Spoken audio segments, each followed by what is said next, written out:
Fala pessoal, estamos de volta com mais um Fortalcast. Marina Mantega. Tudo bom com você? Tudo ótimo, e com você? Também, tudo certo. Tava morrendo de saudade de você, Marina. Também. É mentira. Marina, hoje a gente recebe ele, o dono da Arca. Ele é um cara legal. A gente tem a honra de receber aqui o meu amigo Felipe Sabará. E aí, pessoal? Beleza? Cara... Nosso amigo querido. Esse eu Ele também. é meu amigo antes de ser seu. É verdade. É verdade, até porque vocês são bem mais velhos que eu. Não, querido, nós somos mais novos que você. Isso eu te garanto. Ainda mais ele. Mas, Felipe, você tem um histórico aí, primeiro, de empreendedor, é um empresário de sucesso, que a gente sabe. Mas eu acho que é mais legal de tudo, a gente vai falar depois um pouco da polêmica aí a respeito da sua última candidatura, né? Mas eu acho que o que é mais legal é o projeto da Arca. Legal. Cara, porque além de eu já conhecer, depois eu fui palestrar num evento com você e você falou a respeito do projeto. E eu acho que é um projeto fundamental que, se outros empresários tivessem uma postura e a coragem como você tem, sua família tem, o mundo seria um pouco melhor. Né? Eu agradeço. Então, eu queria que você começasse falando um pouco desse projeto sensacional que é a Arca. Junto com esse projeto, você também pode contar como que você... Porque eu acho que tem muita gente que não sabe. Como que, na sua infância, o que você fazia até você começar a Arca? Porque eu lembro que você me contou uma história que era bem legal, enfim. Sim. Bom, primeiro, uma alegria enorme estar aqui. Pô, dois amigões. Legal que vocês se uniram aí, estão explodindo aí no Fortalcast. E a Arca se tornou parte da minha vida, e antes da Arca existir, ela existia não com esse nome, mas como uma prática que eu fazia de ir pra rua e conversar com o morador de rua, né? Hoje, com esse negócio do politicamente correto, a gente tem que falar os termos corretos, né? Então o pessoal fala que é pessoa em situação de rua, que nesse caso eu até concordo com o termo, porque a pessoa está numa situação de rua, muitas vezes ela passa por isso e sai, ou não estava lá e foi, então tudo bem, eu aderi a isso aí. No caso da Arca, a gente fala pessoa acolhida da rua, porque a gente trabalha as pessoas que a gente acolhe das ruas, então... Boa. Mas antes de existir a Arca, que tem um nome muito legal, a Arca quer dizer Associação de Resgate à Cidadania por Amor à Humanidade, né? Por isso que tem um H no final ali. Sim. E a Arca, ela surgiu com essa indignação que eu tinha de ver pessoas dormindo na rua, e eu perguntava para as pessoas por que essas pessoas estão na rua, e a resposta era sempre muito vaga. Ou era porque quer, ou porque o governo está resolvendo, ou é drogado, é vagabundo, não sei o quê. Mas eu falava, não é possível que alguém dorme com a orelha no asfalto, como eu costumava dizer. Sim. E aí, entendeu? E aí só aumentava esse número de pessoas, e depois eu comecei a ver famílias e mulheres e crianças, e isso me deixava desesperado, né? E eu sempre fui uma criança que eu não sabia, não sei ainda, porque todos nós temos essa criança dentro de nós, não sei muito lidar com não, né? Uhum. Então, assim, não, mas assim, não vai fazer nada porque não vai adiantar, né? E eu falo, mas não é possível, tem que ter alguma coisa sendo feita. E eu comecei a ir pra rua escondido, de madrugada, e conversar com essas pessoas. E eu vi histórias incríveis, né? Eu sempre conto que o primeiro cara que eu conheci na rua, o seu João, que depois fiz um trabalho para tirar ele da rua, e eu era adolescente, né? Tinha 13, 14, 15 anos nessa fase.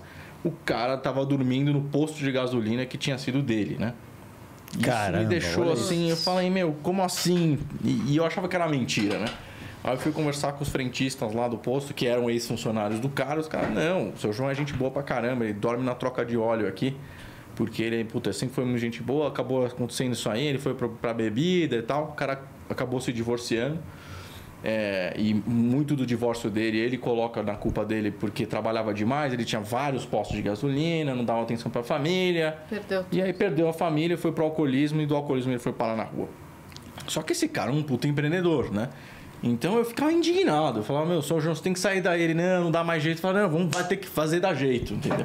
E aí eu consegui tirar esse cara da rua, junto com os amigos, a gente fez um trabalho, mandando ele pra uma clínica de recuperação, aí tal. Pô, o cara, no final ele acabou entrando pra dentro de um negócio de banca de jornal, e meio que se reergueu nesse negócio de banca de jornal. Pegou 1, 2, 3 bancas, fez parceria com as famílias donas das bancas, e até onde eu perdi contato com ele, porque depois eu acabei perdendo contato, eu fui morar fora do Brasil, tudo, o seu João tinha recuperado, né? Saiu da rua. E isso eu comecei a fazer com várias pessoas, né? Mas você também colocava a gente dentro da sua casa, que eu lembro. Sim. Então, você no começo eu não... a contar isso. Eu não tinha para onde levar, então eu comecei a levar para casa, né? E assim, eu tive uma infância um pouco diferente dos meus amigos, porque eu fiz homeschooling, né? Uhum. Que em português aí quer dizer estudar em casa, Sim. que no Brasil não pode, na verdade, pela lei. É crime, né? É crime. Então você pode manter o seu filho em casa até X idade. Na época era acho que 5 anos, agora aumentou para 7, que é o limite. Depois você é obrigado a pôr o filho na escola, que eu até concordo, porque senão, sei lá, um pai vai lá e prende os filhos em casa, e o filho cresce e não sabe nada e tal. Mas, por outro lado, tem que ter regra para poder também, né? E aí que minha família fez? A gente se matriculou nos Estados Unidos, então a gente fez homeschooling, eu e meus 2 irmãos, depois até os 11 anos de idade. E esse processo de homeschooling, ele me moldou demais, porque a gente tinha uma fazenda, né, em São Roque, aqui perto de São Paulo, dá uma horinha, e a gente morava na fazenda e eu fazia o homeschooling lá com os tutores, os professores. Então, eu aprendi biologia na vaquinha ali e tal, aprendi a tocar vários instrumentos. É um negócio que abre muito a sua cabeça. Depois o difícil é fechar, né? Porque você acaba ficando uma pessoa mega generalista. Uhum. E aí, isso eu acho que tem a ver com essa minha indignação, né? De não aceitar as coisas como as pessoas dizem que elas são e acabou, né? Tipo, famosa caixa, né? Então, quando eu falava, não, o morador de rua tá na sua rua, mas é responsabilidade do governo, eu falava, mas quem que é governo? Pô, tá na minha rua, é minha responsabilidade, é por isso que eu levava pra casa, entendeu? E meus pais não podiam falar muita coisa, porque quem mandou fazer homeschooling? Mas quando você levava pra casa, o que eles falavam? Olha, meus pais são muito abertos com relação à filantropia e causas sociais, né? Uhum. São mega envolvidos. Minha mãe tem um instituto dela que é maravilhoso, chama INAP, que trabalha crianças, adolescentes e adultos que têm dificuldade de aprendizado. Que a maioria das pessoas na periferia e nas favelas tem. Por quê? Não se alimentaram direito, não dormiram direito. Violência acaba atrapalhando muito a questão neurológica. Não, e os caras vivem o império do barulho lá.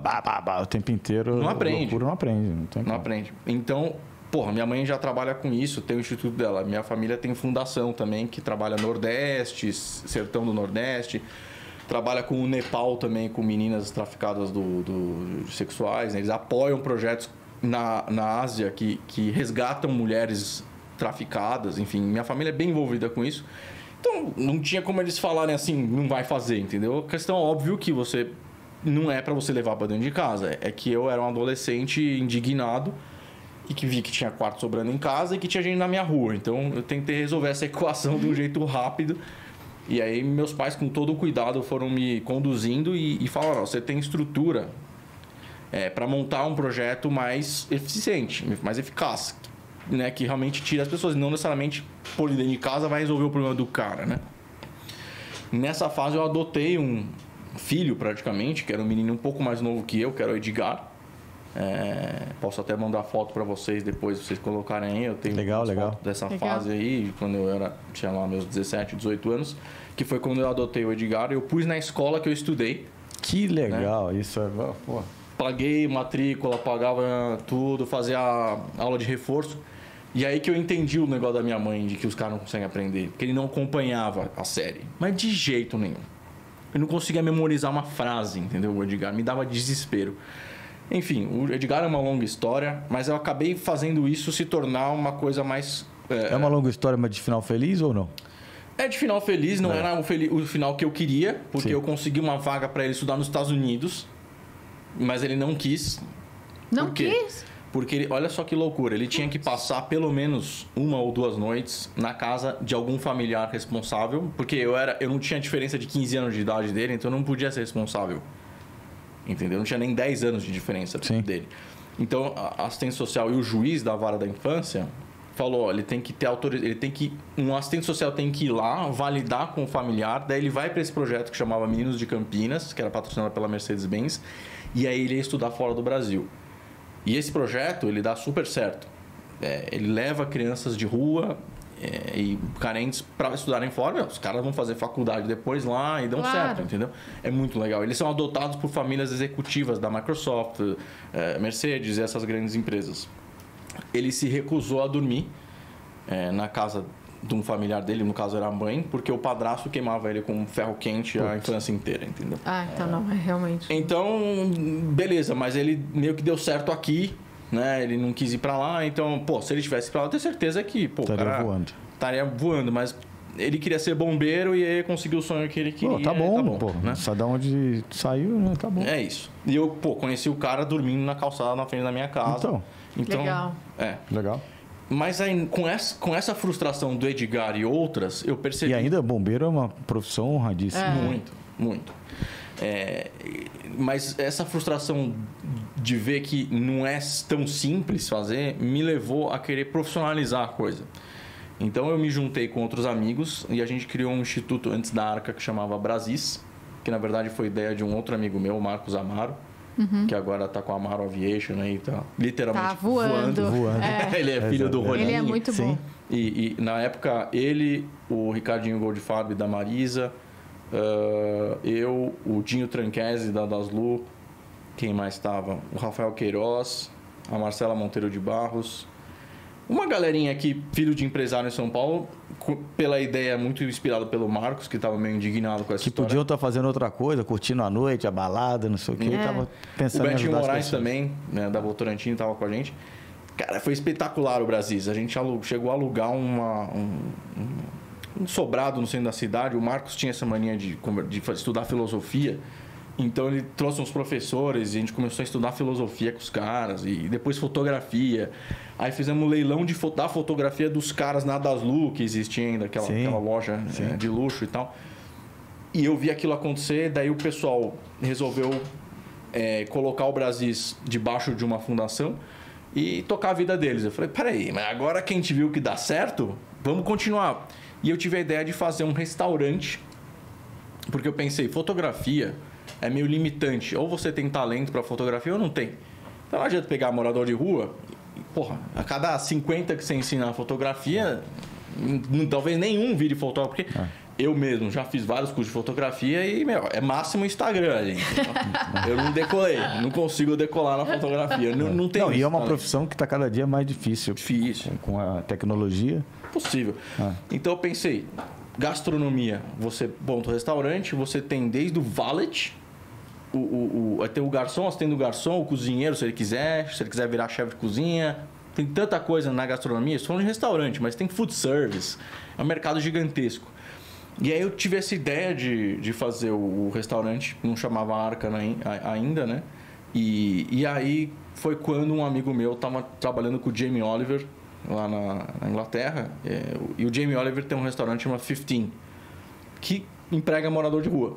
Entendeu? Legal. E ele falou, Sabará, me ligou, sabe essa ideia que você teve? O Jamie Oliver tá fazendo aqui na Inglaterra, você não quer ver aqui, né, benchmarking?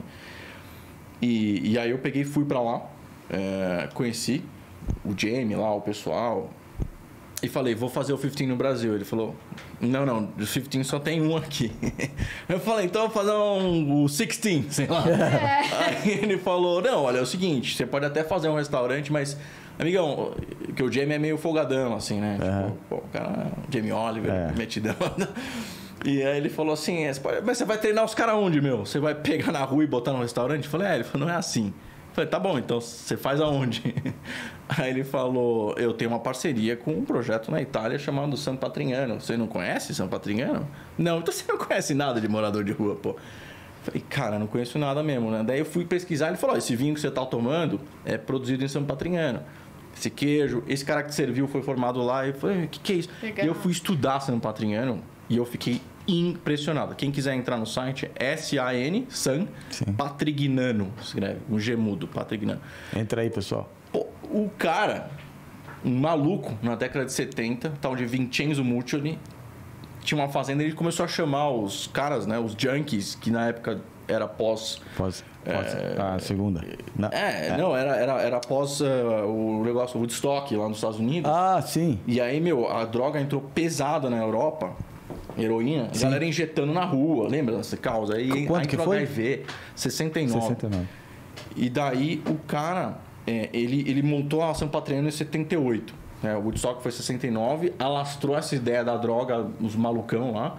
Em 78 ele fundou San Patriano e começou a pegar um monte de junk lá e botar dentro da fazenda dele e cuidar dos caras. Ele gostava de cachorro, vinho, que ele produzia lá e plantava lá, e queijo. E aí, vou resumir, mas assim, hoje é um negócio gigantesco. Tem 50 negócios dentro dessa fazenda. Eu falei, é isso. Então, o Jamie Oliver, o restaurante dele, os garçons, tudo que ele serve lá é produzido em San Patriano. Eu falei, é isso aí. E aí, comecei a estudar San Patriano. Eu acho que eu conhecia mais San Patriano que San Patriano, né? Essa de informação na internet, não sei o quê. E você foi lá? Aí eu queria ir lá. Né? Aí, essas coincidências, um amigo meu... Fiquei sabendo que ele ia fazer um documentário em San Patriano, um amigo inglês também, por causa desse negócio do Jamie. E aí, o que aconteceu? O pessoal do Banco UBS, aqui em São Paulo, a gente tinha uma relação, né, com eles, e eles têm filantropia forte. E um cara veio me perguntar, aí, o que você vai fazer e tal? Porque eu tinha saído dos negócios da minha família. Eu trabalhei 12 anos no negócio da família. Eu saí e montei a Arca no ano seguinte. E eu já estava com esse negócio de fazer o nome Arca. Né? Que eu falei o seguinte... Eu vi o case dos meus amigos que ajudaram e isso tirou os caras da inércia e da falta de cidadania. Sim. Eu falei, cidadania é para os dois lados. O cara que não tem cidadania porque está na rua e o cara que não ajuda ninguém que também não tem cidadania. Então, vou criar a associação de resgate à cidadania por amor à humanidade. Então, o cara que está na rua vai ter cidadania e o cara que não ajuda ninguém vai passar a ter. E eu vou conectar esses dois pontos. Se eu conheço bastante gente e também conheço o cara da rua, vão ligar isso daí. E aí montei a Arca. E aí eu falei isso pro pessoal do Banco UBS. Os caras falaram, legal, mas e aí, como é que é isso? Eu falei, dá uma seguradinha aí que eu já... Tô trabalhando no negócio aqui, eu já vou ver pra vocês. E aí eu conheci um cara, um ex-morador de rua, que tava cuidando de 80 outros moradores de rua, numa chacarazinha em Cotia, que é aqui perto de São Paulo. Assim, sem estrutura nenhuma. Zero. O cara morou 11 anos na rua, foi tirado da rua por um amigo dele. E aí ele ficou tão grato que ele começou a cuidar de 80 moradores de rua sem estrutura nenhuma nessa chacarazinha. Aí eu peguei e fui lá visitar. Cheguei de surpresa de madrugada, às 6 da manhã. Falei, tenho certeza que tem rolo. Porque, eu conhecia muito dessas clínicas de operação. E os caras, exploram os caras. E não funcionava. Eu falei, é mais uma, né? É mais uma. Aí cheguei lá e não era mais uma. Pra começar com o cumprimento do cara. O cara chamava Humberto, que é meu amigo até hoje, esse cara. E eu cheguei lá às 6 da manhã, julho, uma puta garoa, assim, aquele frio, né, de inverno. Bati lá às 6 da manhã, abri, eu falei, você que é o Humberto? Né? Um amigo meu falou de você, o Wellington. Ele, não, sim, claro. E aí, como é que você tá? Ele, eu tô melhor que eu mereço. Caramba. Posso falar, eu já ia começar olhando pra essa... Bom, primeiro que eu não tô tão bem assim, porque você me acordou às 6 da manhã. Pois é, só que a resposta dele foi, eu tô melhor que eu mereço. Aí falei, deixa eu ver... Né, como é que ele tá pra ver se ele... O cara me abriu a casa dele era menor que essa sala aqui que a gente tá. Caramba. Aí tava ele, a mulher, a Jéssica e o Humbertinho, que era o filho dele, que tinha 1 ano mais ou menos. Aí tinha uma privada, a cama de casal, uma pia, e era isso. E as 80 e aí, pessoas? E as 80 nos quartos que ele tinha lá, muito melhores do que o quarto dele, inclusive. Que isso, E os caras dormindo em triliche um em cima do outro, assim. Tipo, 80 em 4 quartos, assim. 4 quartos de 20. E eu fui entrando nesse quarto tudo mofado e tal, mas assim, os caras felizes. Eu falei, o que tá acontecendo, meu? Eu falei, mas o melhor que eu mereço? Isso aqui é melhor que você merece mesmo? Ele falou, não, mas pode melhorar, você não quer ajudar? Eu falei, vou te ajudar pra caramba, você não imagina o quanto. E o cara acho que não acreditou, assim. Beleza, no dia seguinte eu levei 10 caras milionários lá junto comigo. E, a gente revolucionou o negócio, basicamente. A gente transformou aquele lugar num lugar incrível. Infelizmente, era irregular o terreno, então a gente tentou comprar várias vezes. E o cara que tinha o terreno também, a gente descobriu que não era dono, que comprou errado do outro. Embrólio, mas a gente reformou o negócio. E só do que eu conhecia de San Patriano, eu comecei a trazer o que eu aprendi de San Patriano para lá. Então, as oficinas, o negócio, eu levava dentista para cuidar dentro dos caras, oculista. Fizemos uma puta horta lá, um negócio incrível, Eu tenho muita imagem dessa época, vídeo e não sei o quê. Só que eu falei, isso aqui precisa crescer. E aí veio o pessoal do BS de novo. E aí? Eu falei, vamos lá. Levei os suíços lá, no Melhor Que Eu Mereço. Caramba. Chamava Alvorada o negócio. Legal. E...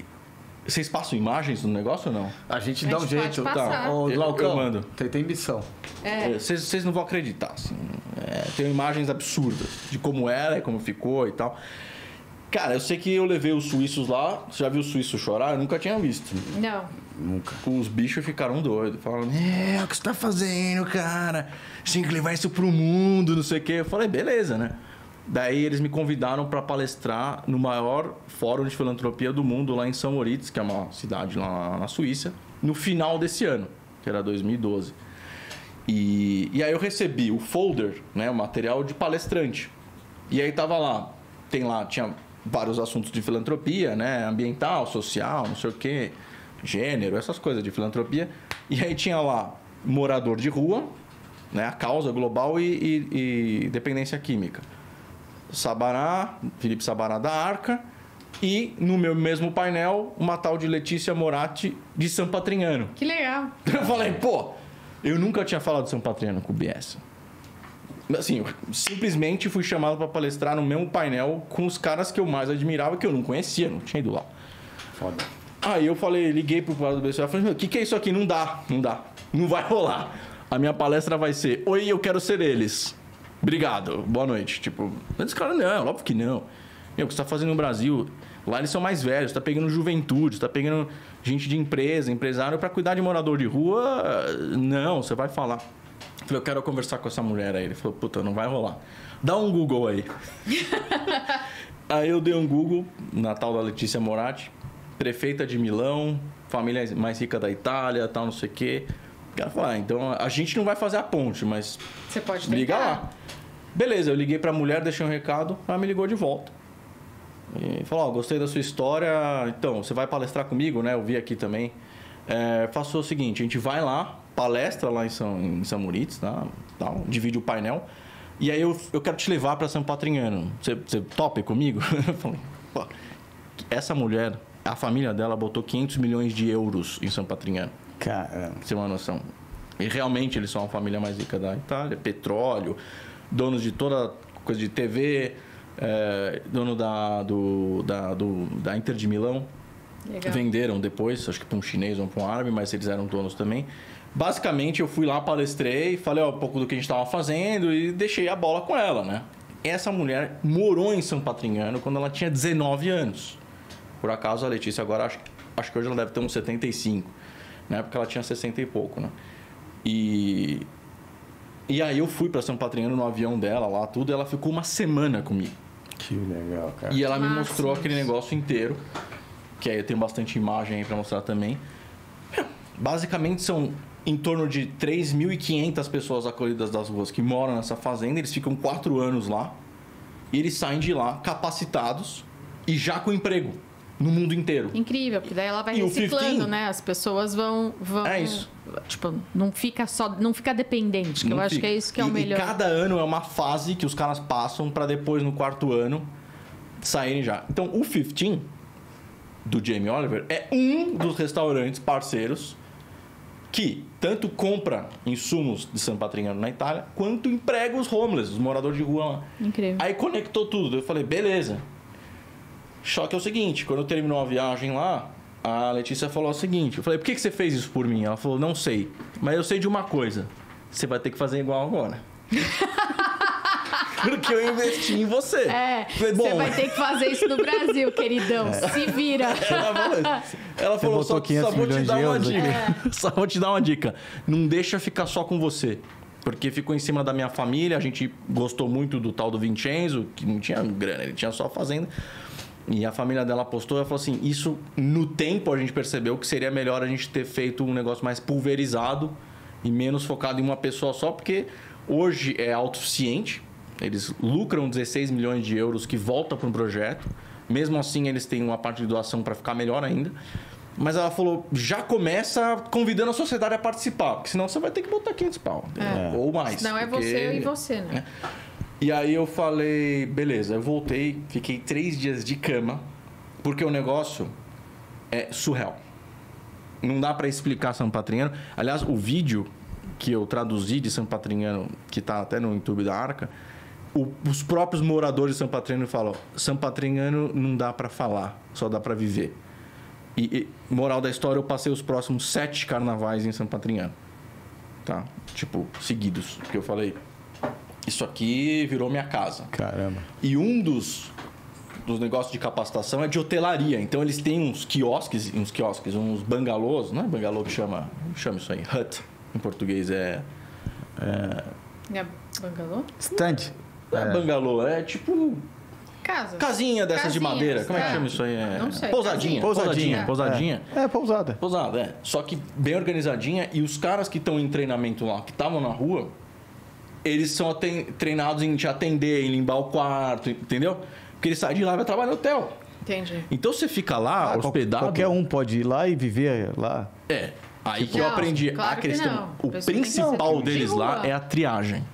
Os caras têm uma triagem absurda. Não, mas se o empresário, por exemplo, quer ir para lá para passar um tempo... sim. Pode ir viver pode ir. São Patrignano 30 dias, sei lá. Eles têm um limite de 3 dias. 3 dias. Que tipo, você fica no hotel lá. No meu caso, como eu estava no projeto, eu fiquei muito amigo dos caras da gestão lá. Aliás, todo o management, toda a gerência e diretoria de lá era de ex-morador de rua que tinham morado lá na década de 70, 80, 90. O presidente de São Patrignano, esse cara foi um dos mais problemáticos que entrou lá, inclusive, entendeu? O tal de Antônio. Entendeu? Então, é muito legal, cara. Tipo, é um negócio diferenciado mesmo, assim. E aí eu resolvi fazer São Patrignano no Brasil, que na verdade é a Arca. Então a gente saiu de Cotia, que era aquela área meio irregular que a gente estava ajudando com o Humberto, com o Melhor Que Eu Mereço, né? E a gente arrendou uma área em Araçariguama, que é no quilômetro 51 da Castelo. E a gente fez um mini São Patrignano lá. Fizemos uma fazenda muito legal. Muito legal. Mas que funciona exatamente como lá. Bem parecido. Posso falar, a gente aprendeu muito com os erros dele antes, por isso que eu fui tanto para lá e a gente montou a equipe da Arca. A equipe da Arca ia direto para São Patrignano, a gente fez vários intercâmbios. O diretor da Arca morou 42 dias como morador de rua lá em São Patrignano, para tipo vivenciar o negócio.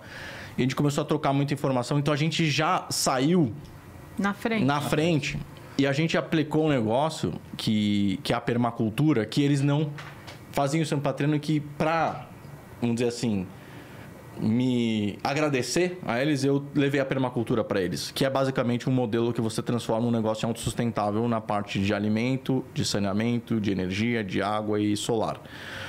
Então a gente fez uma fazenda da Arca sustentável. Produção de alimento, o lago a gente produzia arroz dentro do lago com peixe, entendeu? Todo o esgoto, fezes e urina, a gente transformar em gás de cozinha com biodigestor. A gente fez um negócio muito diferenciado aqui na fazenda. Que ano foi oficialmente que você migrou? Foi em 2015, mais ou menos. 2015, mais ou menos. E quantas pessoas você ajudou até hoje e quantas pessoas tem hoje no projeto? No total, a Arca já atendeu 20 mil pessoas. 20 mil pessoas. Incrível. 20 mil pessoas. Mas assim, qual que é o segredo da Arca? Que é o segredo de São Patrignano. Triagem. Então, essas 20 mil pessoas passaram pelo atendimento e aí elas vão ficando na triagem para a gente encaminhar. Como é que é a triagem? Então, chama Jornada da Autonomia, né? E desde o começo, a gente criou essas 5 etapas, que na verdade elas não eram 5 no começo, eram 3, que era acolhimento, qualificação e emprego. A gente migrou mais para frente, mais para trás ainda na abordagem, que a gente começou a ver que a abordagem já faz muita diferença na triagem. E a gente incluiu a questão da moradia no final. Então, que é o seguinte, depois que o cara tem emprego, a gente viabiliza a moradia por um tempo e vai para o cara realmente ser emancipado, por isso que chama a Jornada da Autonomia. A questão é que hoje, você fala assim, e a Fazenda, como é que tá? Deve estar incrível, né? Para quem quiser assistir um documentário de 15 minutos da Fazenda, você pode digitar no YouTube, Você Não Mora Mais Aqui. É um documentário que um pessoal fez da gente, incrível, que mostra a Fazenda da Arca, tá? Aí fala, quero visitar a Fazenda da Arca, cadê? A gente migrou a fazenda para as hortas urbanas. Então, hoje a gente tem um projeto chamado Horta Social Urbana, que é o que virou a fazenda. Você imagina a dificuldade que a gente teve de abrir mão da fazenda. Por quê? São Patrignano, toda a história. Mas a gente percebeu que, primeiro, a gente não está mais na década de 70 e a gente não está na Itália, onde as pessoas moram em propriedades rurais. O movimento de êxodo rural para cidades é enorme. Hoje no Brasil, 87% da população já vive nas cidades. Pô, então você quer levar os caras de volta para o campo, sendo que o cara está indo para a cidade. Então não é mais fácil levar o campo para a cidade? Logística, né? É isso. E aí a gente começou a montar as hortas urbanas. Hoje a gente tem 7 hortas em São Paulo, que são fazendinhas, só que elas são produtivas e a gente vende isso para redes de supermercados. O principal delas é o Pão de Açúcar. A gente tem a cesta de assinatura que você assina na sua casa e recebe. E a salada pronta. A gente tem um restaurante, uma Dark Kitchen, que a gente entrega a salada pelo Rappi, iFood, Uber Eats a gente entregava, agora os caras saíram, né? Mas... Então a gente percebeu que no caso de São Paulo e do Brasil, foi muito legal o aprendizado da fazenda. Assim, você assiste o documentário no YouTube da Arca, vocês vão falar, não é possível, monta essa fazenda de novo. Fácil falar, só que custava 15 mil reais por mês por morador de rua. Entendi. É melhor mandar o cara pra Fazenda Boa Vista, né? Fazenda. Mas por que custa tão caro? Porque você tem que montar uma farmácia, um mini hospital, você tem que levar funcionário de São Paulo para trabalhar lá. É um negócio absurdo.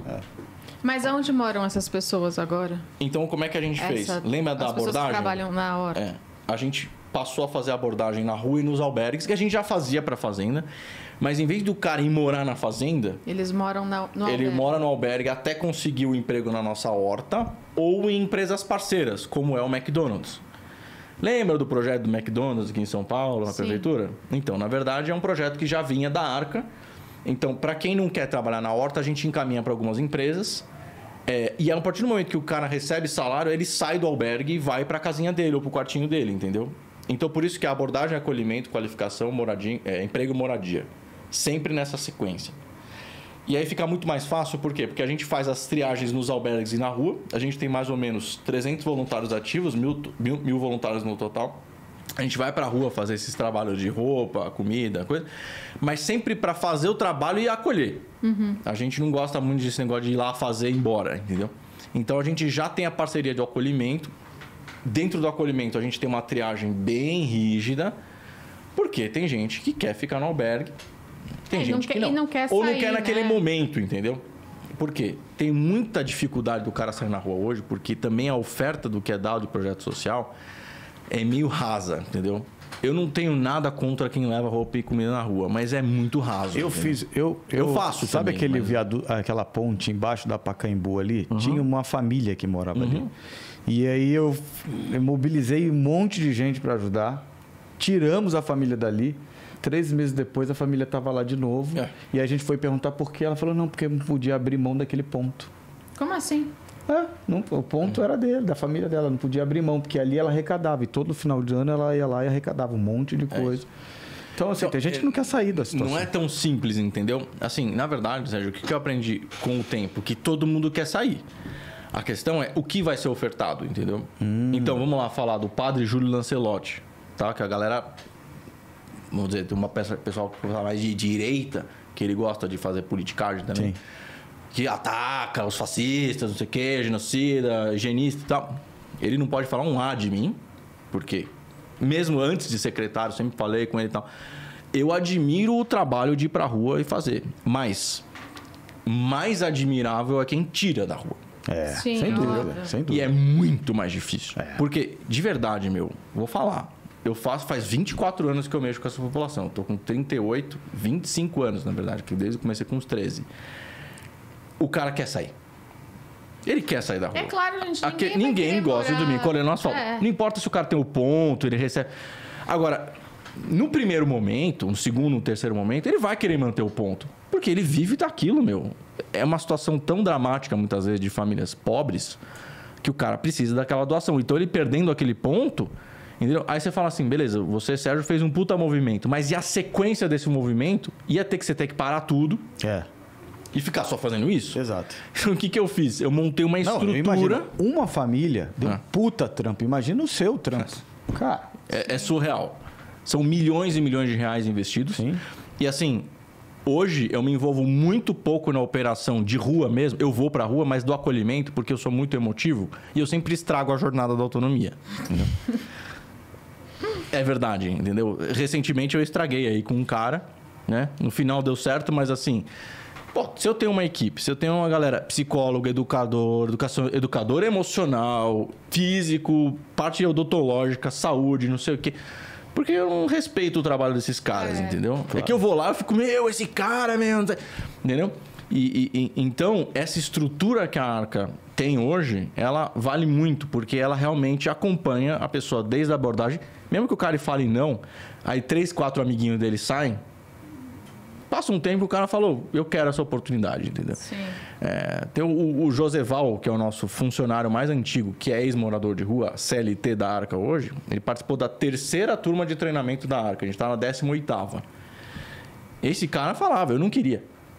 Os caras vinham lá no albergue e vinham apresentar esse tal de projeto de horta social urbana. Eu falava, que horta social urbana, meu? Para de encher meu saco. Aí foi uma turma, daí foi as 2. Na 3ª ele quis ir. Nas primeiras aulas ele não gostou. Pô, o cara tá até hoje lá, entendeu? Funcionário. No final do ano a gente fez uma campanha de Natal. E aí ele mostrou a casa dele e falou, aqui vai ser minha ceia de Natal. Mostrou a ceia de Natal. E falou, vou dar Feliz Natal de boca cheia pra vocês, entendeu? Que legal. Tem o vídeo. Isso é fantástico. Tem o vídeo. Então, só que é o seguinte, custa isso daí. Claro. Então, com o tempo, a gente foi convidando a sociedade a participar mais. E aí, recentemente, a gente lançou um fundo de investimento, que a gente está captando R$1 bilhão. Por quê? Porque é muito caro fazer esse trabalho da Arca. Claro que vender hortaliça ajuda a pagar, mas sempre tem essa parte de abordagem e acolhimento, que como é que você monetiza, entendeu? Não estou falando que a gente tem lucro. A Arca é 0 lucro, a gente não recebe nem um centavo público. Mas vamos dizer, as hortas a gente consegue vender hortaliça e pagar a horta. Agora, essa parte de capacitação, a gente precisa da sociedade participando. E aí eu comecei a perceber que o brasileiro não doa, entendeu?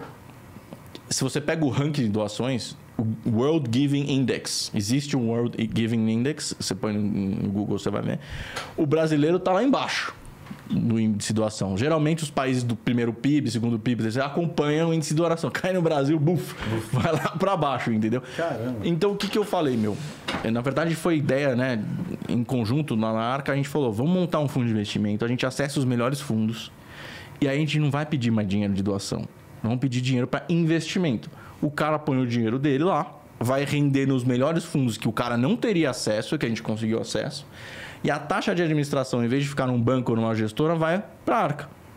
E a gente lançou esse fundo, está com mais ou menos 25 milhões de reais. Legal.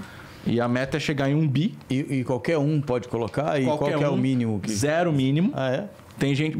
Semana passada o cara me ligou, recebemos 5 centavos de investimento lá. Um adolescente foi lá e botou... O cara viu na internet, legal. gostou. Esse merece um prêmio, menino. Porque a ideia é o seguinte, meu. Vamos democratizar e a sociedade precisa participar. Lembra da dica que a Letícia Moratti me deu lá atrás. Não vai ficar nas suas costas, senão você vai ficar louco. Sim. E não vai resolver, porque é um problema da sociedade, não é seu. Entendeu? Ah, não, mas o governo tem que resolver. O governo não tem condição de resolver todos os problemas da sociedade. Ainda mais problema que envolve emprego no setor privado. É muito complexo, entendeu? Então, essa parte de acolhimento dos albergues, legal, eu acho que deve ser público, mas a sociedade pode ajudar a reformar, deixar o chuveiro em ordem, colocar lá um voluntariado para atender na parte de advogado, legal, né? De tirar documentação e não sei o quê. Tem muita coisa que a sociedade pode participar dentro dos albergues, mas dali para frente, ou a sociedade assume, ou, vai ficar assim. Os Estados Unidos está com 500 mil moradores de rua. Acabou de bater esse número aí. Por causa do lockdown do hashtag Fica em Casa. Aumentou loucamente. Em São Paulo, aumentou 31%. Né? Então, assim, qual que é a solução? Né? Muita gente chega assim, Sabará, sei que você tem experiência. Tem solução? Não tem, né? Não tem. Eu falo, tem. Ah, mas o cara é dependente químico. Eu cansei de ver, e eu já trabalhei com dezenas de milhares de moradores de rua, eu posso dizer isso.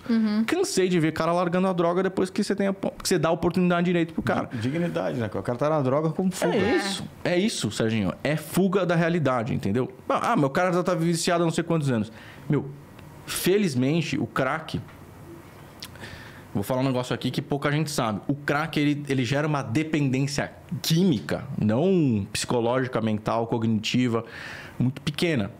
É um efeito muito rápido, dá lá de 2 a 5 minutos de prazer, no limite de quase do padrão do cérebro, tipo quase 100%, que é um negócio absurdo, é uma explosão.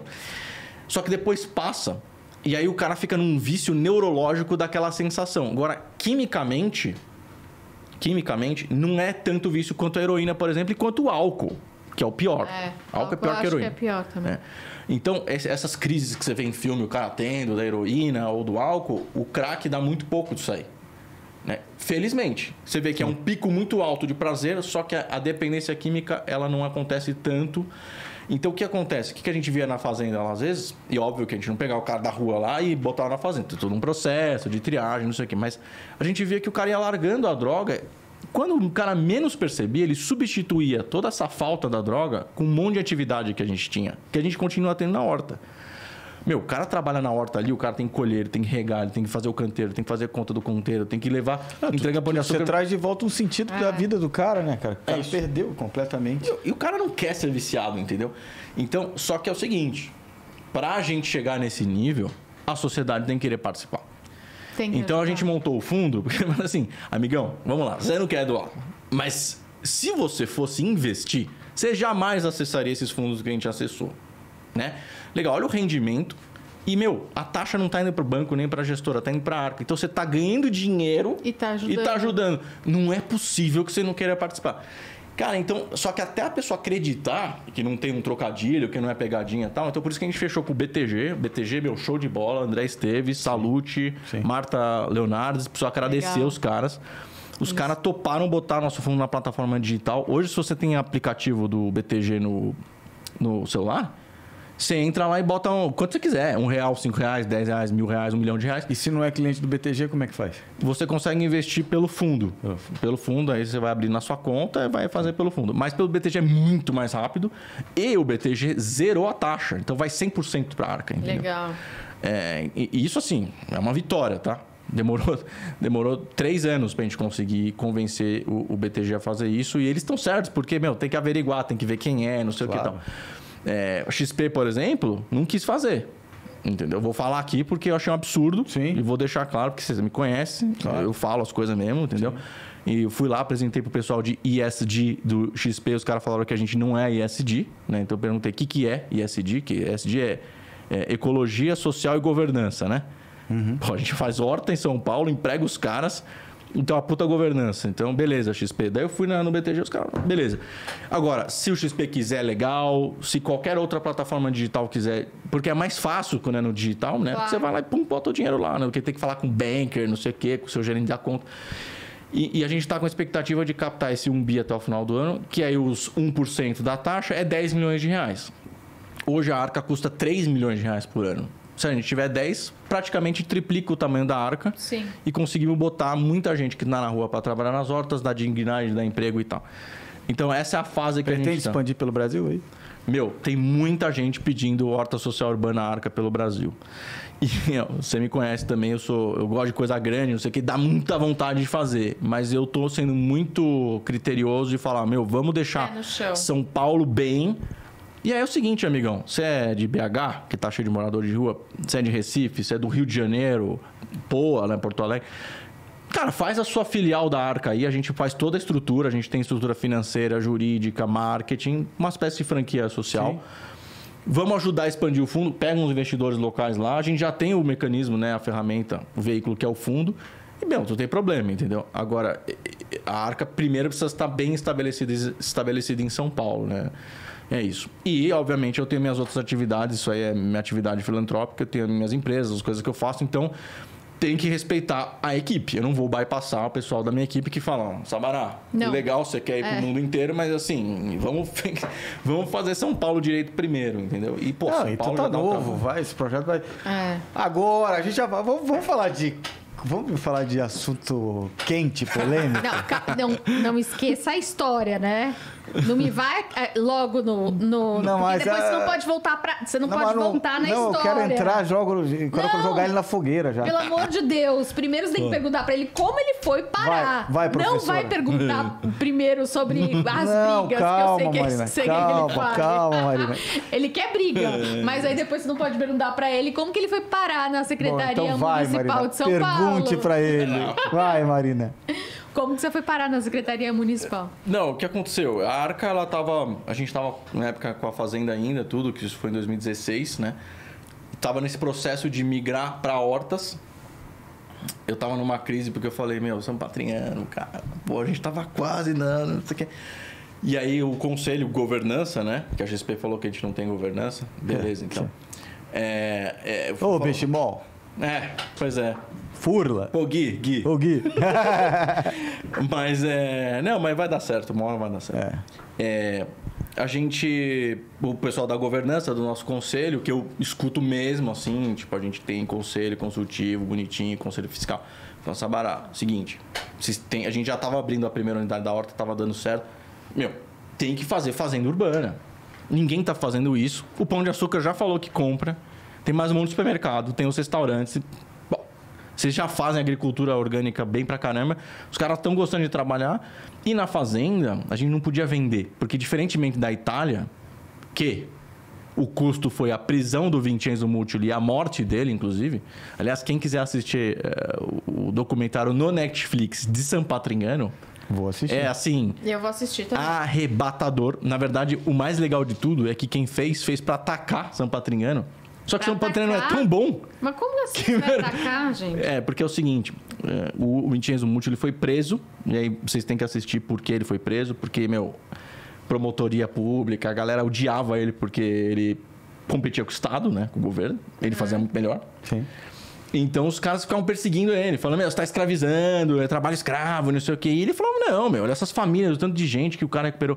O cara recuperou mais de 40 mil pessoas, Tipo, só na fazenda dele, entendeu? Então, ele ficou desgostoso, vocês vão assistir lá, chama Sampa, S-A-N de navio, P-A. Tá. Os crimes do Salvador. Sampa, os crimes do Salvador.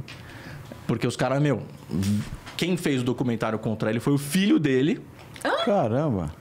Com os inimigos de San Patrignano. Por quê? Porque o pai não deu atenção pro filho, dava mais atenção para San Patrignano. E quando o pai morreu, o cara herdou San Patrignano e falou, porra, puta grana que roda nisso daqui, e começou a roubar, entendeu? E daí a Moratti e todo o pessoal que botou o dinheiro metaram uma auditoria lá, pegaram o desvio do cara de uma bagatelazinha de 5 milhões de euros de desvio e falaram, amigão, ou você sai ou você é preso, escolhe aí. Aí ele saiu, óbvio, esperou uns 10, 15, 20 anos e vendeu pro Netflix essa série, que tem vários capítulos. Porque é o seguinte, San Patrignano é tão legal que ficou uma propaganda absurda de San Patrignano, entendeu? Pra quem tem 2 neurônios, você assiste e fala, nossa, isso aí eu quero morar lá, entendeu? Vou assistir. Assim, é real, surreal, assim, tem que assistir, assim, vale a pena, é bizarro. E pra eu que conheço o negócio... E então, eu tava falando isso porque tava uma dor. Secretaria. Tava com uma dor de fechar lá. Mas daí, começou a dar certo o negócio das hortas, não sei o quê. E, eu comecei a falar direto com a secretaria. Os caras não gostavam de mim, né? Porque era o PT que tava aqui, daí tal, não sei o quê. Mas aí, empresário não pode mexer, não sei o quê. Sei lá, né? A gente sabe como é que foi. E daí, eu sei que daí o então pré-candidato a prefeito, Dória... Teu amigo... E na época ele me chamou e falou, olha, a Arca faz esse trabalho aí. Eu quero que o modelo para morador de rua de São Paulo na Secretaria de Ciência Social seja bem assim, na linha da Arca, que é tirar os caras da rua. Falei, beleza, então fiz o plano de governo lá, ajudei e entreguei. Falei, tá aí. E aí, quando ele foi eleito, que ninguém esperava, né, que ele fosse eleito, mas ele foi eleito, ele me chamou para ser secretário. Aí eu fui consultar minha família falou... Sua família não. Claro que não. Mas você pode continuar ajudando a Arca, né? Pode colocar à disposição, a metodologia, tudo, mas você não vai. E aí eu falei, cara, eu falei tão mal dessa secretaria, desses secretários aí e tal, puta, como que eu não vou assumir? Eu vou ter que sentar lá e ver se dá ou não dá isso aí, entendeu? E aí eu falei sim, e fui, né? Na época, quem foi minha chefe por uns poucos dias foi a Soninha Francini. Eu lembro bem.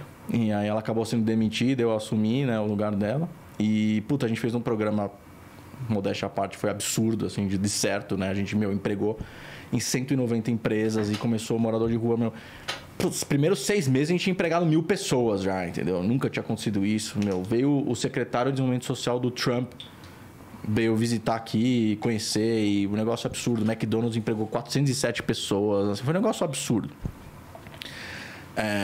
E daí eu tava lá na secretaria e aí acabou que o prefeito saiu, né? Ele saiu para concorrer. Primeiro ele queria federal, daí acabou ficando para estadual, né?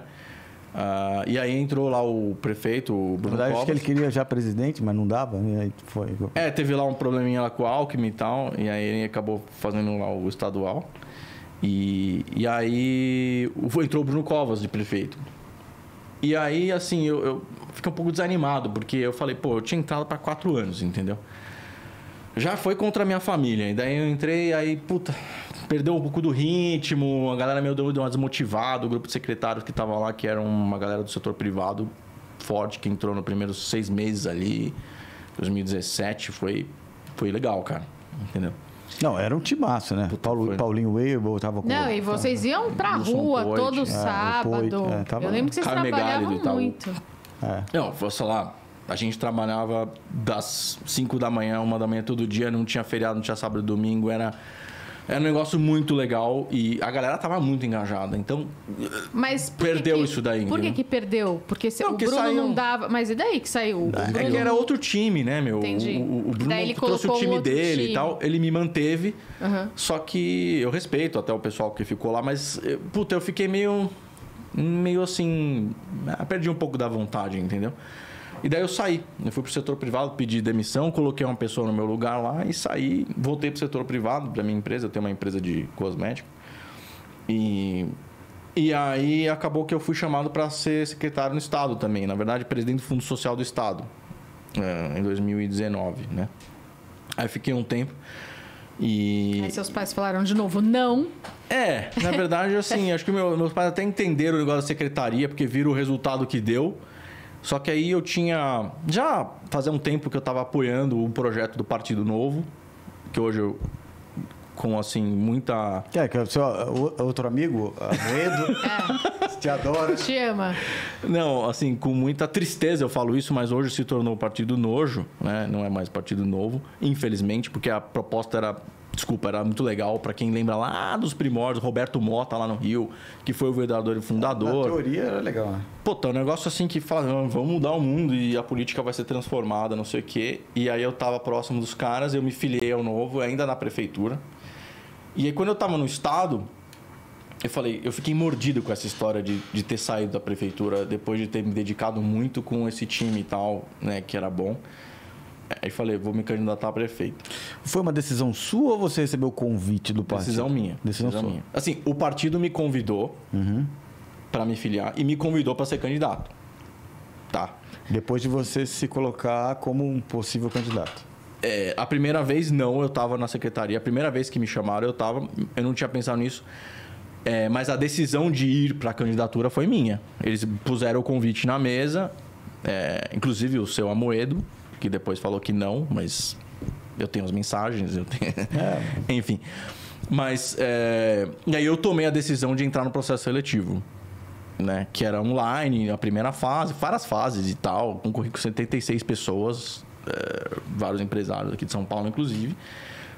E aí fui para a candidatura a prefeito, e aí entrou aquele dilema da galerinha que virou contra o Bolsonaro, né? Respeito quem é contra o Bolsonaro, mas assim, uma galerinha que não era contra o Bolsonaro, que foi eleito por causa do Bolsonaro, e no caso do Novo, que tinha os princípios e valores que o Bolsonaro prega, que é o liberalismo, anticorrupção e toda essa história, de repente essa galerinha, incluindo o seu Amoedo, começaram a pedir impeachment. Eu falei, não é isso. Não é isso. A gente é a direita, a gente tem que estar junto. E aí começaram esse negócio. Não, tem que criticar o Bolsonaro, a sua campanha. E eu, não. Bolsonaro tem que ser apoiado. O cara já tá com dificuldade de fazer as coisas. Eu vou ser mais um para criticar. Eu votei no Bolsonaro, eu vou apoiar. Inclusive o Amoedo apoiou o Bolsonaro também no segundo turno. Falou isso, né? O que se atribui a essa mudança de postura dele? Eu acho que uma frustração de ter perdido a eleição. Acho que ele achava realmente que dava para ter ganhado em 2018. Não ele imagina. Não, pelo amor de Deus. Eu acho que sim. Não tem como, ele não ia ganhar nunca a eleição. Será que ele não queria uma boquinha, uma participação no governo? Foi convidado, não quis. Foi, não quis? Não quis. Eu acho que sim. Então, o que você atribui? Convidado 2 vezes, né? Ego. Eu acho que é isso, é ego. Eu até eu brinquei lá que é amoego, né?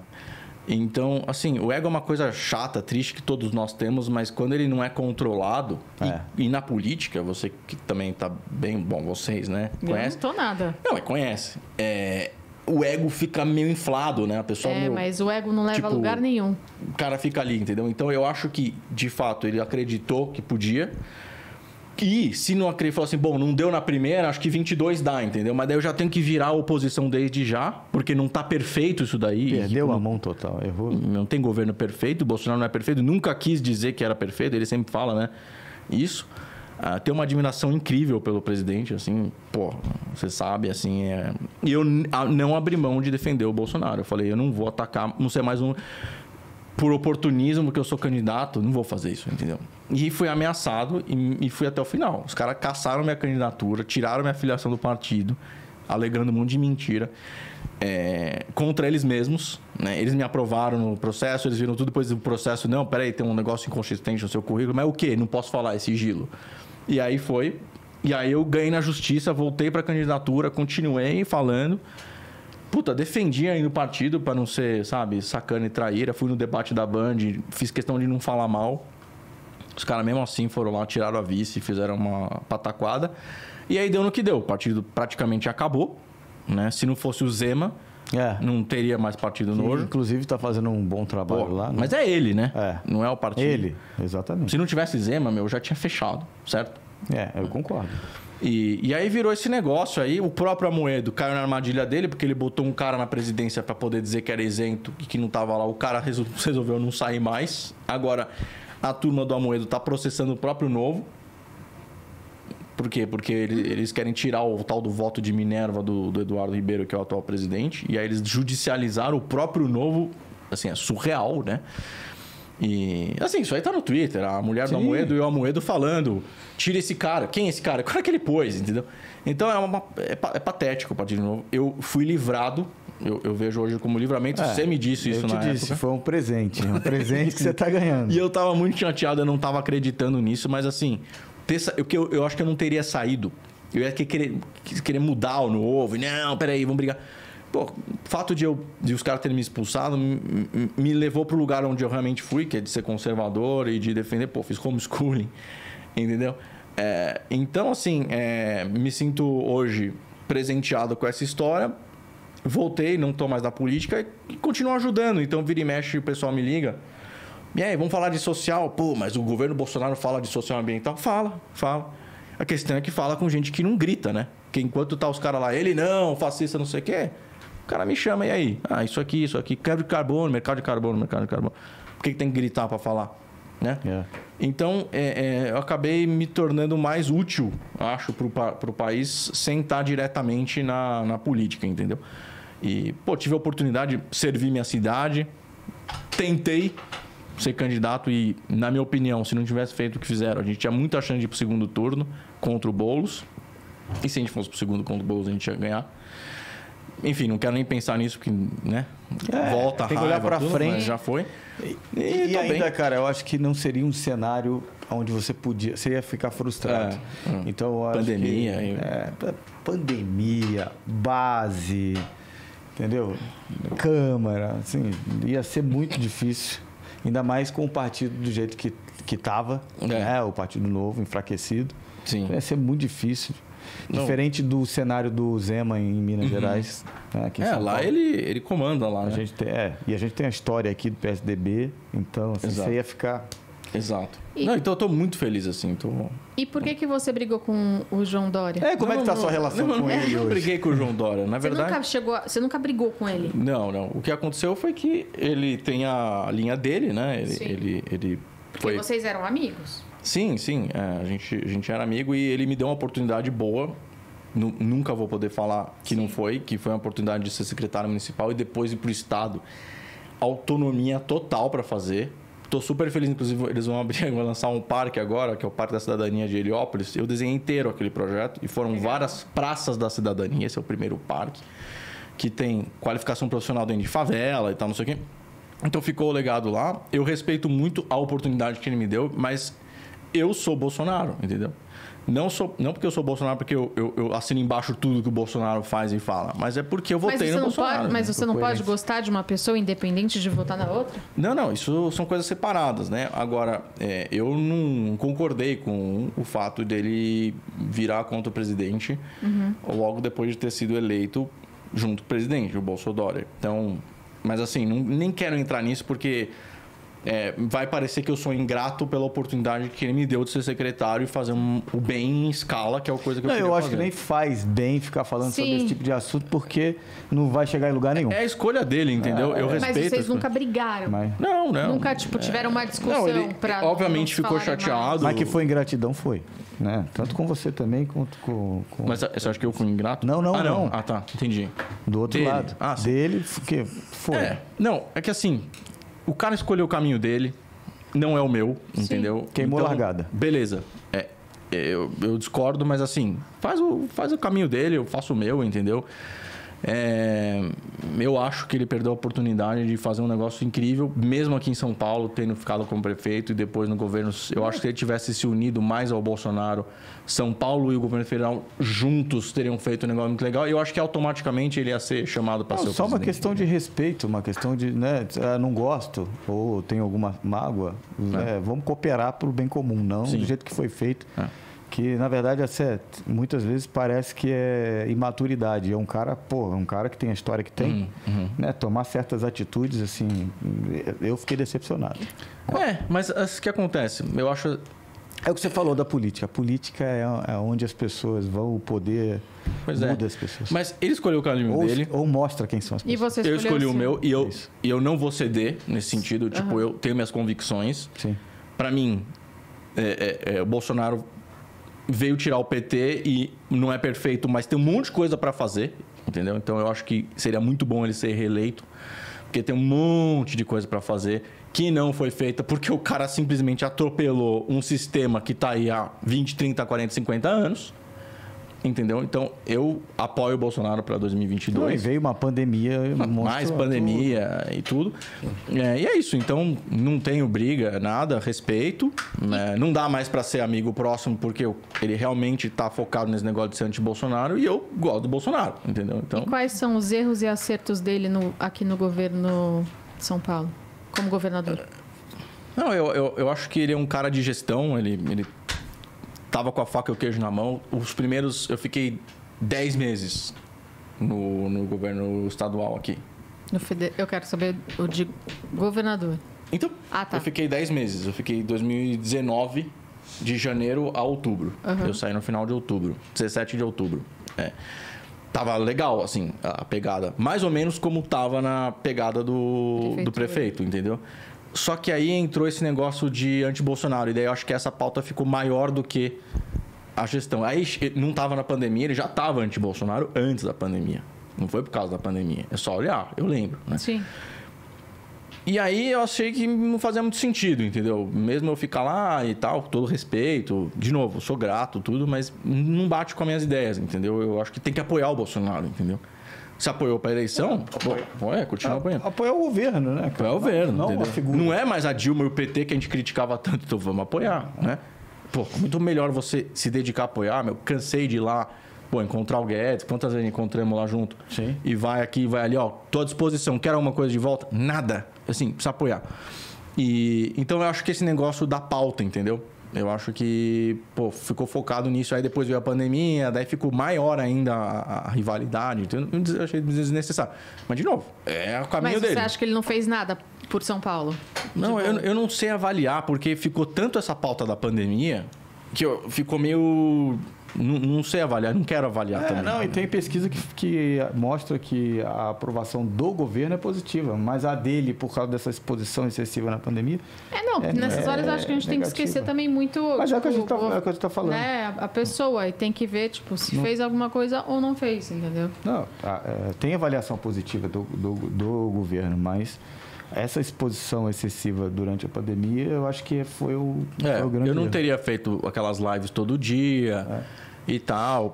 Enfim, mas, de novo, eu sou grato, entendeu? Pela oportunidade que foi dada. É só que eu tenho uma linha de direita e apoio o Bolsonaro, entendeu?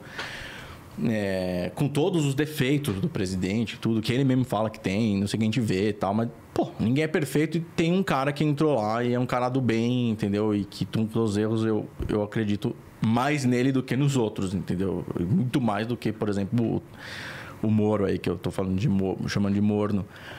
Que também, para mim, não tem nada a ver essa candidatura, entendeu? Então, para mim é o seguinte, tem Bolsonaro ou tem Bolsonaro em 22, entendeu? Para mim não tem outra... E vamos ajudar, entendeu? Tive abertura para ajudar. Pô, fui lá semana retrasada para falar de horta, pô. O presidente da República fala de horta. O cara quer saber por que faz horta, emprega o cara e tal. Legal, né? Ah, mas por que... Não, mas não é assim... Ele não... Por que ele me veio me escutar? Porque o cara quer escutar, entendeu? É só você não ficar gritando. Né? Ele não, o cara não vai escutar, pô. Não, e aí essa pauta é uma pauta de esquerda? Na verdade, não é. Não. Né? É como na verdade, é desenvolvido o trabalho. Gente, mas mesmo que se fosse uma pauta de esquerda, eu acho que não tem problema nenhum. Se for uma coisa boa para o país... Mas aqui não é de esquerda. Então. Mesmo que fosse, se isso fosse de esquerda, a horta, por exemplo, não tem problema. Porque é uma coisa boa. É isso que as pessoas precisam parar de pensar. Porque daí eu acho que é idiotice, gente. Desculpa. Mas assim, Marina, pode ser de direita, pode ser de esquerda. Se é bom pro país, tem mais é que escutar mesmo e fazer acontecer. Mas você não está entendendo o que eu tô falando. É usado politicamente, de forma política, pela esquerda. A pauta social ambiental, geralmente, é sequestrada pela esquerda e ninguém de direita pode falar disso, entendeu? Não, mas pode, pelo amor de Deus. Não, mas são eles que dizem que não. Aí chega o Bolsonaro e fala, os caras ficam desesperados. Não, é mentira, porque o Bolsonaro nunca vai querer essa Cara, você imagina isso com apoio do governo federal, estadual e também estrutura municipal espalhado pelo Brasil inteiro, empregando morador de rua. Eu acho máximo. Cara, isso é foda. É porque assim, o que acontece? Com a questão da automatização, robotização, inteligência artificial, muitos empregos vão deixar de existir. Isso é óbvio, é 1 mais 1 igual a 2. E já está acontecendo nos Estados Unidos, entendeu? Tem a questão do fica em casa, que ajudou muito, né? Ou atrapalhou muito a questão do social, muito. Mas tem também esses novos empregos, né? Na verdade, substituição de empregos por máquinas e robôs e inteligência artificial. E aí, a pessoa vai trabalhar com o quê? Com a agricultura urbana, reciclagem, até costura, que a gente tem umas parcerias com a Arca também, você consegue encaminhar essa mão de obra de um jeito legal, entendeu? E a população tá querendo comer mais saudável. Tá todo mundo querendo, cuidar mais da saúde, da imunidade e tudo. Então, eu acho que a agricultura urbana tende a ser uma tendência e uma solução muito importante para a questão do futuro. Porque tá as famílias na rua, Sim. Esse pai de família vai trabalhar com o quê? Agricultura, às vezes o cara até já foi, a maioria já foi até roceiro, agricultura. Então eu acho que é uma pauta para o Brasil que tem um clima muito legal. Pô, a gente tem água, a gente tem sol, tem terreno pra caramba. Pô, você vai para Israel, os caras aproveitam cada mini espaço para plantar e produzir, entendeu? A gente tem área pra caramba. E do tamanho que está o nosso mercado, o que falta é mão de obra. No mercado agropecuário, nossa, cara, o que falta é mão de obra. Imagina qualificar, não precisa nem montar. Você qualificar e mandar o cara lá para Rondônia, para o Acre, para... Cara, é isso. Não, você pega, por exemplo, Roraima. O pessoal lá da Venezuela saiu lá do comunismo lá e fugiu para Roraima. Eu, quando estava secretário, participei do projeto de interiorização desse pessoal. O clima de Roraima, eu fui lá, tal, é maravilhoso para plantar. Entendeu? Então, tem um pessoal que veio, conheceu a horta social urbana para levar para lá. Por quê? Porque a galera tá acampada na rua, no meio da rua. E o clima é incrível, tem terra, tem água, tem sol. É só plantar. Entende? Vou contar uma historinha só. Muito antes de Arca, de ter horta e fazenda, eu era adolescente, ainda estava nesse negócio de cuidar de pessoas da rua, levar para cá, não sei o quê. Eu fui para África. E eu acho que foi lá que me despertou esse negócio da horta social urbana. Porque olha que loucura. Eu fui num esquema roots mesmo. Quantos anos você tinha? Sei lá, tinha 16, acho. Adolescente. E eu fui no esquema... Não é África... O Safari, entendeu? Quênia, Tanzânia. Eu fui pra Namíbia. África 6 estrelas. Puta, depois eu fui, né? Depois eu fui lá, falei, eu vou fazer um safarizinho aqui e tal. Porque, pô, merecia, né? Mas assim, eu passei perrengue. Eu fiquei vivendo em tribo canibal. Nossa, eu conheço, eu fui. Eu fui nos esquemas assim, absurdo de tipo, não ter teto pra dormir. Tomava sangue, você viu isso? Tem. E assim, à noite, por ser deserto lá, é um frio do caramba e durante o dia 30 graus, entendeu? Tipo, de noite é -5. E você dorme umas barracas meio sem teto, assim, tipo um negócio... E lá, em especial na Namíbia, nesse espaço que eu fui, chamava Okunjato, nunca vou esquecer lá essa tribo. O governo começou a cavar poço a cada 10 quilômetros. Então os caras tinham uns tambores de 190 quilos, eles iam rolando o tambor, esse tambor dura uma semana, 10 dias. E eu percebi que onde tem o buraco do poço, pingava e nascia coisa. Plantinha. Criança, adolescente, falei, plantinha, pô. E eu falei, se pingar aqui nas plantinhas, é porque o solo não é tão ruim, falta irrigação. Eu voltei, fiz uma vaquinha e doei $30 mil para um cara que topou fazer isso lá. E hoje se tornou a maior área produtiva de hortaliças da região sul da África, da Namíbia. Mas assim, por uma ideia bem babaca que eu tive de ver ali e tal, e mandei a estrutura lá de irrigação pro cara. E aí que eu fiquei cabreiro com isso. Eu falei, é isso. A terra dá alimento. Claro. É só a gente, prestar atenção e fazer isso. E, pô, São Paulo, só de canteiro de avenida, o tanto que a gente consegue fazer, sabe? Então é um desperdício no nosso país e eu acho que tem muita oportunidade. E essa aventura aí lá do Morning, será que a gente vai ganhar um apresentador, cara? Como é que vai? Como é que tá essa... Foi legal? Foi muito divertido, assim, né? O pessoal me chamou pra repor o Adrilles, né? Que ele tava de férias. E... eu acho que eu tenho uma experiência de media training. Eu fiz muito media training e fui secretário 2 vezes. Eu conheço aqui a estrutura, as coisas, os assuntos com profundidade. E aí vem esse pessoalzinho de debate de esquerda aí, porra, com umas conversinhas mole lá. E aí eu adorei, né? Discutir com os caras. Tá se deliciando. Os caras, o outro lá, o tal do Guga Noblar, veio me falar que ele arrecadou R$10 mil para as enchentes e doou pra CUT e pro MST. Né? O cara também pede, né? E os outros lá, foram os outros lá. Mas foi interessante. Mas o Guga é gente boa. Dependente do que ele ficou bravo, né? Porque, na verdade, ele veio... Ele começou com ele, eu tava quieto. Né? Eu nunca busco briga. Eu tô quieto lá, eu faço meu trabalho. Sabará. Não, mas tem o vídeo. É só você assistir. E daí ele pegou e falou... porque esse presidente, esses populistas... que ficam fazendo trabalho social e mostrando... tudo isso aí Isso aí é tudo pra mostrar e pra... capitalizar politicamente. Beleza, eu falei, legal você criticar o populismo, mas você faz o quê? Não é porque você tá falando que o presidente foi lá visitar e sobrevoou e ele é populista e não sei o quê, mas tá bom, então você fez o quê? Não, eu fiz, mas fez o quê? Eu fiz, mas fez o quê, cara? Daí ele falou, não, eu fiz uma live, arrecadei R$10 mil e falei, doei pra quem? Doei pra CUT e pro MST. Daí eu falei, porra, não dá, né? Daí eu postei o vídeo, deu 150 mil views o vídeo. Pelo amor de Deus. E, enfim, cada então, uma. Ele que começou falando que eu era populista, que eu era demagogo e não sei o que lá. Não tinha falado nada dele, enfim. Ninguém conhecia ele. Mas aí eu acho que foi assim, temporário mesmo. Eles até falaram, volta aí, vamos conversar, tudo. A questão é que toma o dia inteiro, né? Toma tempo, a gente não sabe, né, Marina? Mas... E eu sou bosta de apresentador. Tô aqui me divertindo. Tá mandando bem, mas é que podcast é uma delícia, né? Não, podcast é diferente. Isso aqui e tal. Eu fui no Flow lá também, e os caras, isso aqui, é solto. Jornal, não, Jovem Pan. Mas, cara, a Jovem Pan vai precisar de... Agora na eleição... Cara, cabeças como você vai faltar ali, vai ter... Não, o que mais tem ali eu recebi umas propostas lá deles. Não é só direita, é porque vai análise política... E aí o Felipe faz umas análises... Não é só direita. Não, as análises não é tendenciosa. Eu conheço a conjuntura, né? Eu fiquei 5 anos na política todo dia ali, né? Eu tinha sérias restrições com esse cara. Sérias. Até ó o corte! Por quê? Por quê? Porque, cara, quando ele estava lá na prefeitura e estava junto do João, ele estava no time lá e o que eu ouvia era só nego metendo pau nele. Metendo pau. Mas eu ouvia, sabe o que ele é? Um Dória piorado e não sei o quê.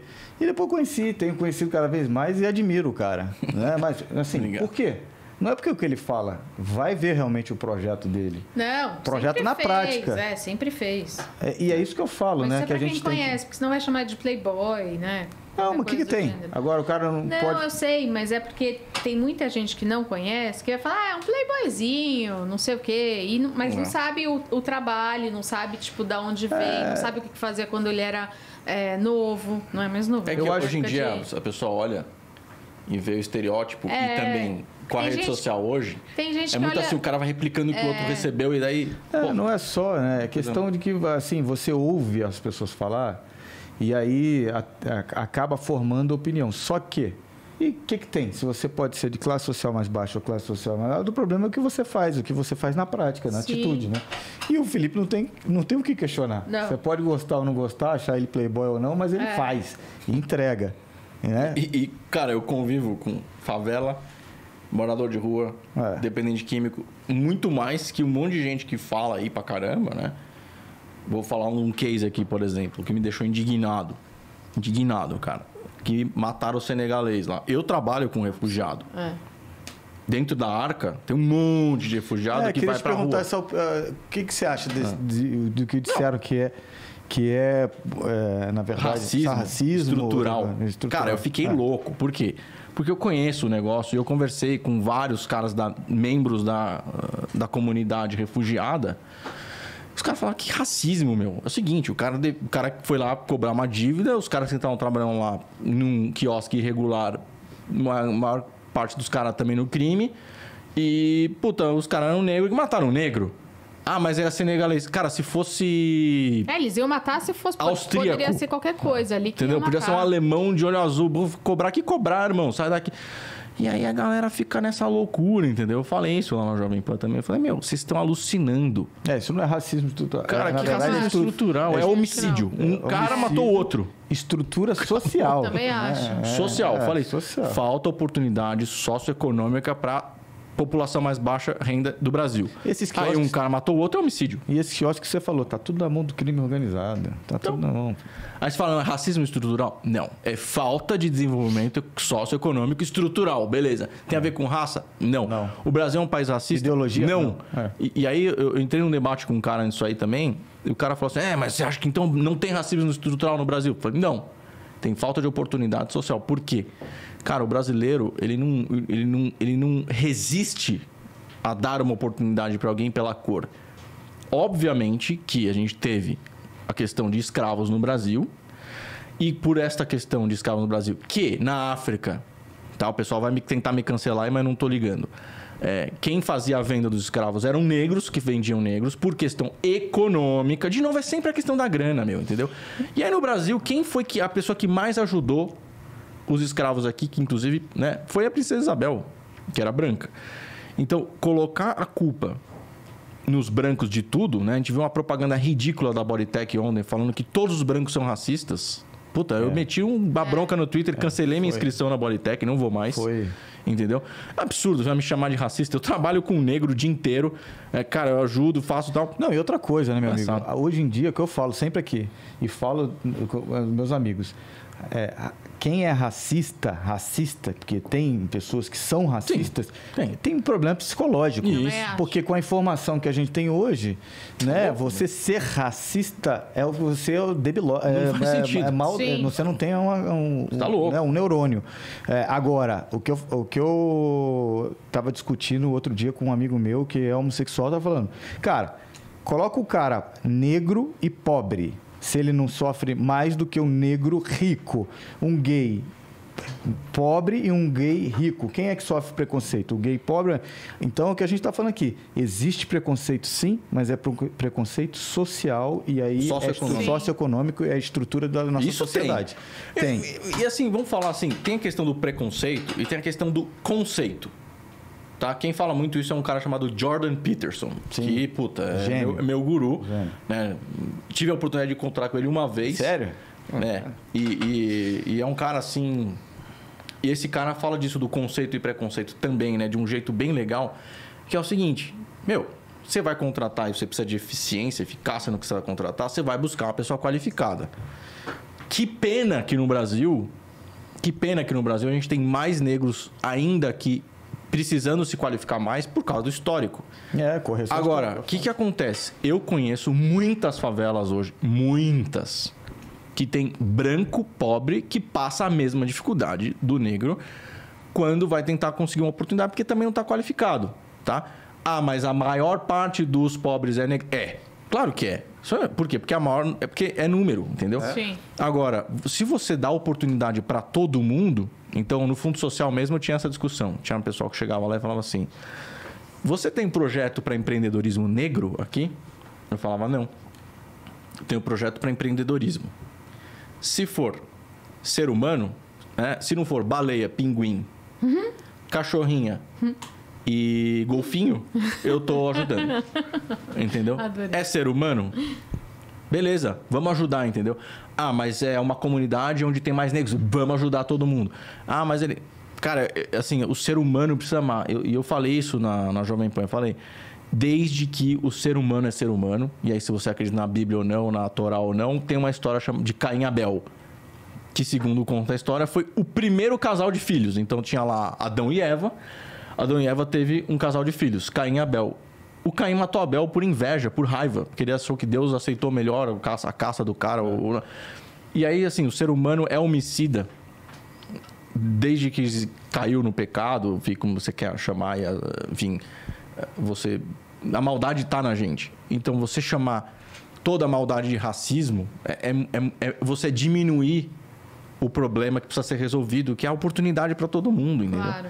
É isso. Então, quando a humanidade passar a amar todo mundo mesmo, né? Eu acho que Martin Luther King Jr. lá, o cara que, né, brigava por isso lá, que era amigo do Kennedy, esse cara ia rolar no túmulo dele se ele visse os caras do que o tal do Black Lives Matter tá fazendo. O cara vai comprar uma mansão agora. A presidente do Black Lives Matter comprou uma mansão de $4 milhões, está sendo trucidada nos Estados Unidos, porque pegou dinheiro de doação e comprou uma mansão para ela. Por quê? Porque o ser humano tem maldade e o cara desviou o dinheiro, entendeu?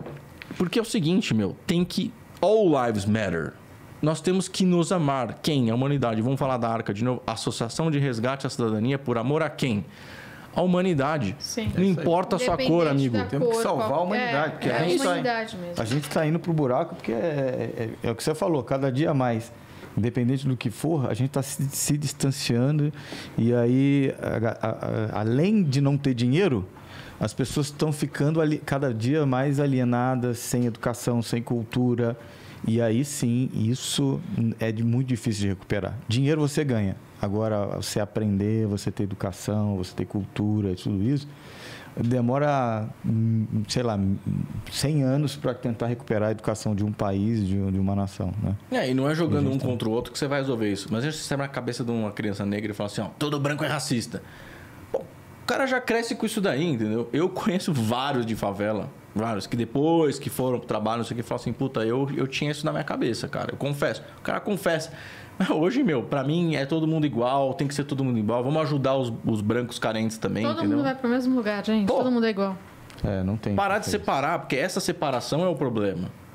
A gente não tem que se separar, a gente tem que se amar, né? E acho que esse é o caminho do bem. Isso aí, galera. Amor ao próximo. Ô, Felipe, e aí, cara? Esquece política? Sim. Olha, por enquanto eu tô fora da política. A família agradece. A família agradece. E assim, eu acho que eu tô sendo mais útil. Eu sempre tô vendo a questão de custo-benefício. Eu acho que eu tô sendo mais útil pelo setor privado, com o aprendizado que eu tive no setor público e na política, do que sendo candidato, entendeu? Porque... primeiro que eu sou mais de executar, de fazer as coisas, entendeu? Então, sei lá, se eu fosse me candidatar esse ano, eu ia ser deputado estadual, federal. Aí ficar no plenário lá falando, puta, não tenho muita paciência pra isso aí, entendeu? Eu acho que tem gente que tem que ir, e eu vou apoiar quem vai, porque é necessário. Mas assim, você pegar e ir pra política, eu acho que eu tô um pouco fora desse momento, entendeu? Não acho que eu nunca mais volto. Eu acho que se eu sentir que eu vou ser útil, eu posso, mas não agora, entendeu? Agora eu acho que a gente está no momento mais... No meu momento, estou mais para o setor privado. E fazer a Arca crescer, ir para outros municípios, enfim. Bacana. O cara acabou de casar, meu. Você quer tirar ele daqui? Provavelmente a mulher dele quer ter filho. Aí você quer que ele vá ser... Elogiei tanto que hoje ela tá atacada. Você quer que ele seja deputado federal. A mãe e o pai dele vão querer matar ele. Te garanto. Não, eu entendo o ponto do Serginho. Eu acho que tem uma oportunidade aí para quem tem recall público e tal. A ajuda de fora. Obrigada. Eu sempre te falei isso. Porque eu sei o seguinte, não dá para deixar voltar Lula, tem que apoiar o Bolsonaro. E é isso aí que eu acho. Você tá com uma cara boa, realmente tá bem casado, tá bem, tá feliz. Pensa bem. Mas o Brasil também precisa de gente como você. Você quer ver separação aqui, né? Não, eu não quero ver nada. Não quero ver nada, só tô perguntando. Só fazendo meu papel aqui. E aí, Marina? Eu já tô satisfeitíssima. Você falou que ia fazer aquela pergunta bomba. Eu não, as minhas perguntas eu já fiz. É que você queria cortar ele. Você queria cortar a história e, Não né? queria nada, Marina. Marina hoje tá atacada. Não tô atacada, não. Toma seu shake aí, Marina. Já tomei. Já tomei 2. Então tá bom. Ô Felipe, obrigado, cara. Porque eu sei que você tem a agenda bastante concorrida. Obrigado aí pela generosidade de estar aqui com a gente. Eu que agradeço. 2 grandes amigos. Espero que você tenha gostado de estar conversando aí com a gente. Tô super feliz com vocês aí. Tô acompanhando ali quando dá. Assistam os podcasts de vocês aí. E, sucesso pra vocês. Contem comigo. Obrigada.